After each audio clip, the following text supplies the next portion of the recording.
King Charles III and his relationship with Queen Camilla, formerly Camilla Parker Bowles, caused a huge royal scandal when it first came to light. While the pair had first dated in the early 70s, their romance blossomed again in the 80s, when they were both married to other people. It was Charles' previous marriage that meant Camilla was destined to be Princess Consort, a title decided upon at their wedding, in April 2005. This decision was made out of respect for the king's first wife, Diana, Princess of Wales, who had died tragically in a car crash 8 years earlier.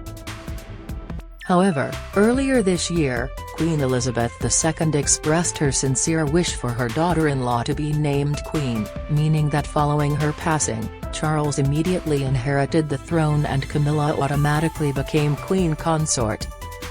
Express.co.uk looks back at how Charles and Camilla evolved from a secret affair to king and queen. Despite meeting in the early 70s and hitting it off straight away, Charles and Camilla's relationship did not stand the test of time and they eventually married other people. The king married Lady Diana Spencer, later Princess Diana, and Camilla married Andrew Parker Bowles, who was an army officer at the time. It is widely believed that Camilla was deemed unsuitable for the role of royal wife, particularly the wife of the heir to the throne. At that time, royal attitudes ruled out the possibility of heirs marrying commoners instead of a princess or a member of aristocracy.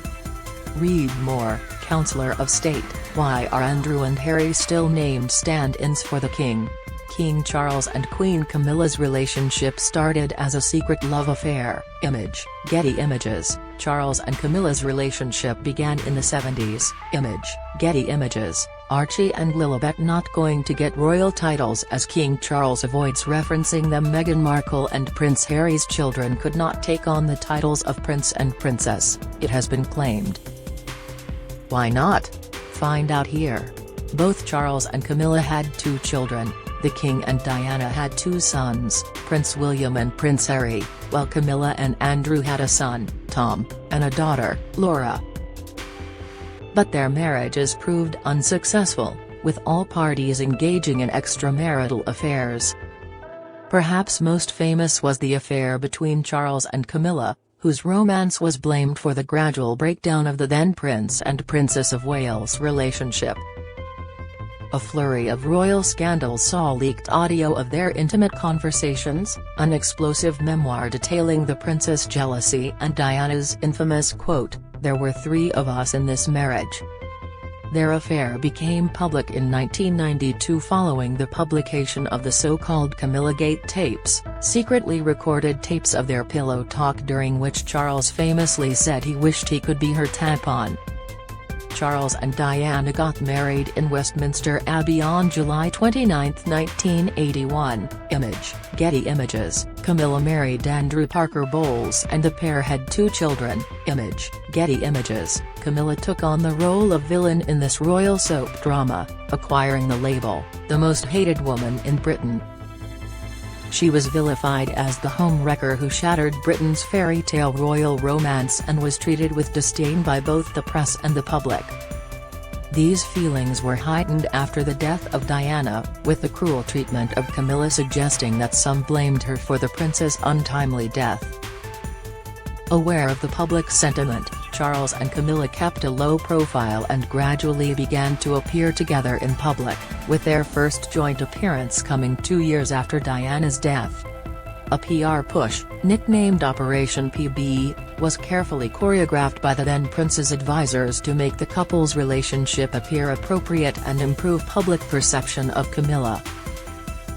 She was formally introduced to the Queen in 2000 and seen publicly in the company of Her Majesty during her Golden Jubilee 2 years later. Camilla's relationship with the Queen was a slow burner, with the monarch not being fully accepting of her son's partner at the beginning. Charles and Camilla's first public outing came in 1999. Image, Getty Images. Trending according to biographer Tom Bower's book Rebel Prince, Charles spoke to his mother about welcoming Camilla into the royal family only a few months after Diana's death. The Queen was allegedly unhappy about her son's relationship with his former mistress. Mr. Bauer wrote that the monarch had several martinis, and to Charles' surprise she replied forcefully, she would not condone his adultery, nor forgive Camilla for not leaving Charles alone to allow his marriage to recover. The author also claimed that the Queen referred to Camilla as "that wicked woman," a harsh label that resulted in a tearful phone call from Charles to Camilla. Nonetheless, the then Prince of Wales was determined to make his relationship with Camilla work. By 2003, the couple had moved in together, with Camilla moving into Clarence's house, where an office was set up for the future royal. In 2005, Charles and Camilla announced their engagement, revealing they would marry a couple of months later, on April 9. Charles said, "Mrs. Parker Bowles and I are absolutely delighted. It will be a very special day for us and our families. Don't miss Meghan in title row with magazine after it missed out important bit, inside Harry and Meghan lose final chance to visit Queen at Balmoral, claim, analysis Meghan sparks nightmare for Kate and William after US success, video, Camilla sits behind the Queen and Charles during the Golden Jubilee in 2002, image, Getty Images, Charles and Camilla got married in a civil ceremony in 2005, image, Getty Images, upon their marriage, Camilla was styled as the Duchess of Cornwall. It was decided she would take Charles' secondary title out of respect for Diana, who held the title of Princess of Wales at the time of her death. Given that both Charles and Camilla were divorcees, they wed in a civil ceremony at Windsor Guildhall. The Queen and Prince Philip did not attend the ceremony, but they later joined the couple for a blessing at St. George's Chapel and hosted a reception afterwards. From then on, Camilla worked tirelessly to prove herself as a dedicated working royal, taking on her own charitable work and championing causes close to her heart.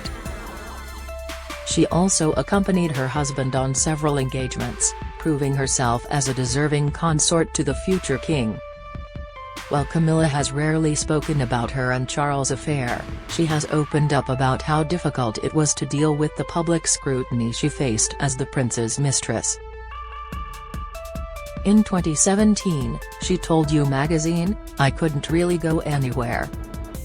But the children came and went as normal, they just got on with it, and so did great friends. It was horrid. It was a deeply unpleasant time and I wouldn't want to put my worst enemy through it. I couldn't have survived it without my family." Key roles royals and politicians will take during the Queen's funeral. Queen Elizabeth II's funeral will be attended by royals and politicians from around the world, and some have key roles to play during the historic event. The state funeral will be conducted by the Dean of Westminster, David Hoyle, whose appointment to the role was approved by the Queen in 2019. Prime Minister Liz Truss, and Commonwealth Secretary-General Hon Patricia Scotland KC will read lessons, and a sermon will be given by the Archbishop of Canterbury, Justin Welby. After the service, King Charles III, the Queen Consort, and members of the royal family will follow the coffin out of Westminster Abbey, where a procession will begin to Wellington Arch. The Queen will be interred with her husband, the Duke of Edinburgh, in King George VI's Memorial Chapel in St George's Chapel, Windsor Castle, at 7:30 p.m. on Monday. She added, "You also have to laugh at yourself, because if you can't, you may as well give up. I sometimes think to myself, who is this woman? It can't possibly be me. And that's really how you survive. Also, having so many friends who, if I ever even vaguely looked like getting uppity, which touch wood I never have, they would just say, 'Look, come on, pull yourself together. Don't be so bloody grand.'" While on their wedding day it was decided that Camilla would be named Princess Consort upon Charles' accession, rumors circulated that Charles may have had different ideas for his wife's title. Earlier this year, to mark her own accession day, Queen Elizabeth II put all speculation to bed when she expressed her sincere wish that her daughter-in-law becomes Queen Consort. Her Majesty said, "I was blessed that in Prince Philip I had a partner willing to carry out the role of consort and unselfishly make the sacrifices that go with it. It is a role I saw my own mother perform during my father's reign. When, in the fullness of time, my son Charles becomes king, I know you will give him and his wife Camilla the same support that you have given me, and it is my sincere wish that, when that time comes, Camilla will be known as Queen Consort as she continues her own loyal service." Both Camilla and Charles expressed their gratitude for the monarch's public endorsement, noting the significance of her declaration. The Queen and Camilla grew close over the years. Getty Images. The day after the Queen died, Charles delivered his first television broadcast, during which he officially referred to Camilla as Queen Consort for the first time. He said, "I know she will bring to the demands of her new role the steadfast devotion to duty on which I have come to rely so much." A few days later, the couple took their place on thrones for the first time since the Queen's death as they met with 900 members of the legislative body and members of the House of Lords. He said, "I know she will bring to the demands of her new role the steadfast devotion to duty on which I have come to rely so much." A few days later, the couple took their place on thrones for the first time since the Queen's death as they met with 900 members of the legislative body and members of the House of Lords. Charles and Camilla took their thrones for the first time. Getty Images. On the eve of Queen Elizabeth II's funeral, Charles and Camilla will host an official state event for world leaders.